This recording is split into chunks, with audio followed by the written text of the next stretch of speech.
Okay, so let's talk about the pathophysiology of the left ventricle right here.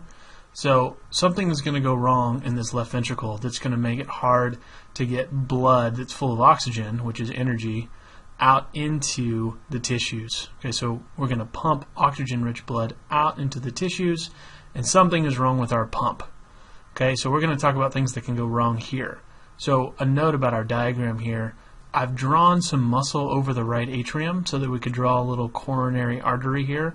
We're going to talk about what can go wrong in the coronary arteries that leads to poor pump function. Okay, but I just drew it over here so that we had an example of it to work from. Alright, so let's jump in here. Let's start talking about hypertension. Now you might be thinking, wait a minute, what is this guy talking about? We're talking about heart failure. Why is he talking about high blood pressure? Well, high blood pressure can actually cause problems in the arteries that feed the heart that can lead to inefficiencies in pumping. So let's say that we have a healthy artery. So we take a little cross section here, and what do you know? It's just a boring circle. And why is it a boring circle? There's nothing wrong with this artery, so it can expand when it needs to. There's nothing blocking blood flow in this artery. Alright, so everything looks well and good. So let's take an artery that's under the influence of high blood pressure. So high blood pressure can cause divots in the walls of this artery. It can cause little holes. And when there's holes in these arteries, you're going to get plaque buildup. So plaque is cholesterol and fat. It's all this stuff, this gunk that basically makes it hard for blood to flow through this artery. Okay, well, we're going to show significant disease here. We're talking about this coronary artery right here. Alright, so when we have plaque buildup in the coronary artery, we're going to get the development of a disease that we call coronary artery. Alright, everything makes sense so far. Disease. Okay, so very straightforward explanation of this disease. So we're going to do 1 here. We're going to put a little 1 next to our diagram here. We're going to label this coronary artery disease. Okay, so why is coronary artery disease bad? I mean, it sounds bad. We're not getting enough blood flow through this artery, but why is it actually bad? Remember that in a healthy artery, you have oxygen that's moving out into the tissue. So in this case, into the heart tissue, it's giving that heart tissue the energy that it needs to do its work. Right, but when we have coronary artery disease, less oxygen is making its way out into the muscle here. So that is something that we call, put a little 2 here, ischemia. Okay, ischemia is just the Greek word for describing this exact thing, when we're not getting enough oxygen out in the tissues because of a blockage. So we're also going to put a 2 here because we're representing ischemia in here as well. So what's the problem with ischemia? Oh, we forgot our arrow. Okay, so why is ischemia actually bad? So let's break down the cycles of the heart into its 2 basic parts. Right, so on the one hand, we have contraction. Okay, so we need the heart to contract properly. And the other thing that we need the heart to do well is relaxation. Okay, we need the heart to open up and to be able to fill once a contraction has taken place.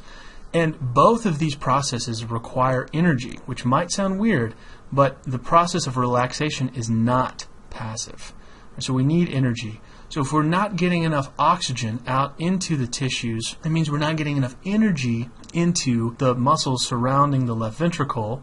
Right? I know we're talking about this coronary artery up here, but we're talking about left ventricular pathophysiology. So imagine that we actually have a vessel that's here in the walls. Right? So what happens is we're not getting enough O2 out into the muscles. So what we're going to have here is we're going to have weaker contractions. I'm just going to say weak, but it's weaker contractions, definitely. So that's a problem because that means we're not going to be able to pump as much blood as we were normally able to pump. All right, and we're also going to have slower relaxation, which is problematic because if this ventricle fills slower, if it relaxes slower, then it's going to fill less in between contractions, which means you're not going to get as much oxygen-rich blood out into the body.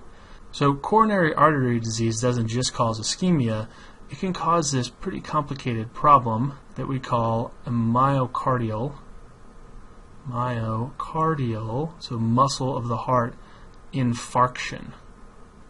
So an infarction occurs when we cut off the blood supply to the heart, killing off some of the muscle cells. So this is really just the $10 word for a heart attack. Okay?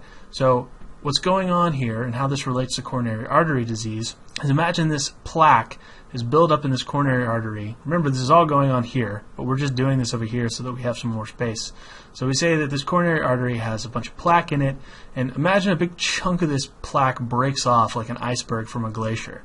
Right, so it's going to start floating downstream, and eventually it's going to clog up one of these little arteries or capillary beds. Let's say that actually it clogs up a capillary bed down here, and it's going to choke off all the oxygen supply to these muscles. Okay, and when it does, those muscle cells are going to die. So we have our myocardial infarction that occurs right here. All right, so that's problematic. You need muscle cells in your heart to be able to pump and to be able to relax. So the immediate problem from this is that we're going to have loss of myocytes. Right? We're going to have fewer muscle cells in the heart to be able to do the work that we need them to do. Right? So how are we going to fix this problem? Where do we go from here? Well, just imagine that you're carrying a canoe to the river with a bunch of buddies, and one of them sprains their ankle. So now you have to carry more weight than you were carrying before. Well, what's going to happen? So let's say this happens over the long term. Let's say that now there are only 5 of your friends that are going to the river every weekend. You're going to get stronger, right? So when muscle cells get stronger, when they get bigger, because usually muscle cells just get bigger, we say that they're experiencing hypertrophy. Right? So hypertrophy is a Greek word. So hyper means excessive, and trophy actually means nourishment. So you can get the idea.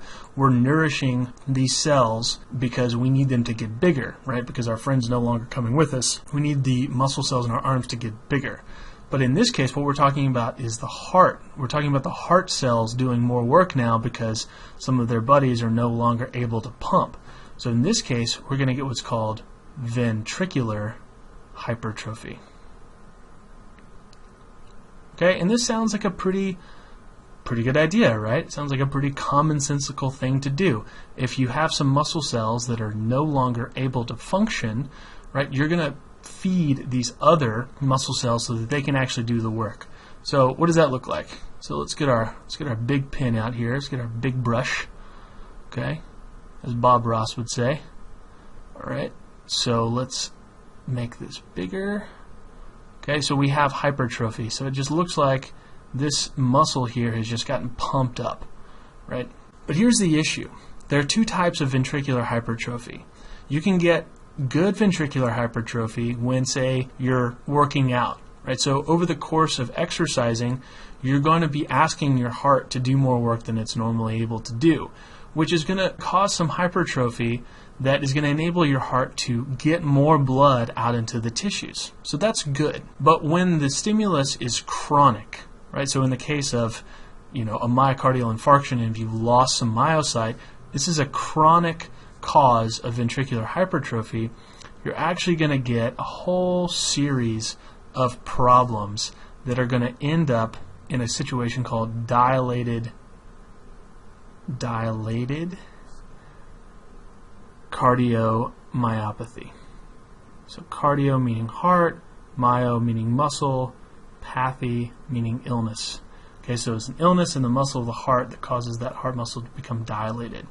Now, you're going to have to trust me here. When you do ventricular hypertrophy on the heart and that stimulus is chronic, you're going to change the way that the heart works. So it's not going to be a good long-term solution to do ventricular hypertrophy, right? Especially when it's a chronic stimulus. And it happens for a variety of reasons. So the matrix that provides the scaffolding for the heart and where all these muscle cells to sort of build off of, that changes. It changes in some ways that make it more stiff. You also get sort of a weird regulatory response to muscle contraction. So the things that regulate the processes that cause muscle contraction sort of go haywire. So it causes weak contractions, and it also causes some of the muscle fibers to slip past each other so that they can expand. That's actually sort of where the dilated part of this comes from. The heart gets bigger because the muscles are just not able to contract near as well as they used to be able to. Even when they're just resting, they rest in such a way that it causes the heart to become dilated and weak. And so this dilated part is actually shows up when you look at the heart. So if you're going to look at a normal heart, right, it just kind of looks like this. You got 4 chambers, right? And so this is normal, right? But when you have dilated cardiomyopathy, the heart actually looks bigger. Okay, so bear with me here. So the heart, it looks a little bit bigger, and we're talking about the left ventricle here. So let's just kind of skew this like this. So you see how much bigger this ventricle is over here than it was over here? That's what's going on here. That's what's going on in dilated cardiomyopathy. So when we reach this endpoint of dilated cardiomyopathy, what we're saying is we have fundamentally changed the heart in so many ways. We've altered the mechanisms that control contraction and relaxation. We've altered the architecture that supports the heart, that defines how the ventricles are shaped.